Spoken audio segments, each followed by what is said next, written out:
শীতের আমেজ শুরু হয়ে গেছে, তাই সকালবেলা ঘুম ভেঙে ঘুম থেকে উঠে ব্রেকফাস্ট বানানো যেই বানায় সেই একমাত্র বোঝে তার মর্ম। তাই সকালবেলা তাড়াতাড়ি ব্রেকফাস্ট বানাতে হলে ডালিয়ার কথা আগে মনে পড়ে, তাই ডালিয়া বানানো দেখা যাক আজকে কেমন রান্না। ব্রেকফাস্ট করার একটা জিনিস হলো ডালিয়া। সঙ্গে দিয়েছি আমি 2 রকমের ডাল, মুগ ডাল, মসুর ডাল। 2 রকমের ডাল বা নানান রকমের ডাল মিশিয়ে একসঙ্গে খেলে তার নিউট্রিশন ভ্যালুটা বেড়ে যায়। সঙ্গে দিয়েছি সবজি, একটুখানি সবজিও খাওয়া হয়ে যাবে, 1 টুকরো আদা টেস্টের জন্য, আর কাঁচা লঙ্কা আছে সঙ্গে। চলো এবার দেখা যাক কিভাবে আমি রান্না করি। আদাটাকে গ্রেট করেছি, পাতা, তেজপাতা, আদা, শুকনো লঙ্কা, 5 ফোড়ন দেবো, আর ডালটাকেও ভালো করে ধুয়ে নিয়েছি। আর এদিকে আমার প্রেশার কুকারটাও বসিয়ে দিয়েছি গ্যাসে। এবার রান্নার শুরু। 5 ফোড়ন, তেজপাতা, শুকনো লঙ্কা, আদা গ্রেট করা ফোড়ন দেব, দিয়ে ধুয়ে রাখা সবজি দিয়ে দেব, একটু সর্ষের তেল, কেউ সাদা তেল, যার যেটা খুশি সেটা সে খেতে পারে। আর ডালিয়াটাকেও ভালো করে ধুয়েছি ডালটাকে।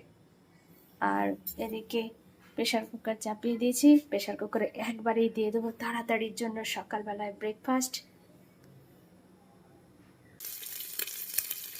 5 ফোড়ন, তেজপাতা, শুকনো লঙ্কা, আদা ফোড়ন দিয়ে দিয়েছি।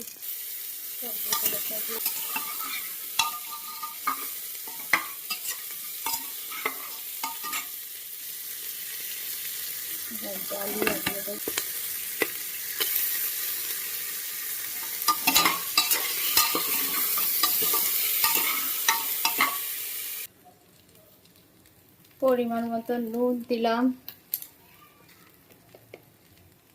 হলুদ গুঁড়ো। আমি যেহেতু ঘি খাই না সেই জন্য আর ঘি দিলাম না।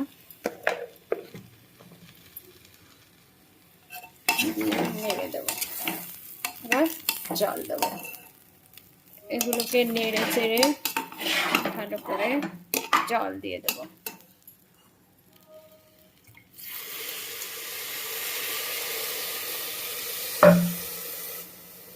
কয়েকটা 4-5টা সিটি দিয়ে নামিয়ে দেব।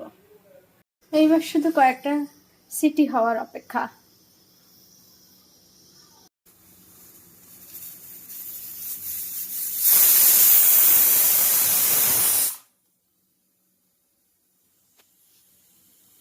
হচ্ছে পরিবেশনের পালা। নামিয়ে দিয়েছি থালাতে। কেমন লাগছে দেখতে আমাকে জানাতে ভুলবেন না সবাই। একদম সহজে আমার রান্নাটি কেমন লাগলো, তাড়াহুড়ো করে তাড়াতাড়ি সবার সামনে টেবিলে ব্রেকফাস্ট দেওয়ার যে পদ্ধতিটা কেমন লাগলো জানাতে ভুলবে না বন্ধুরা। Bye bye.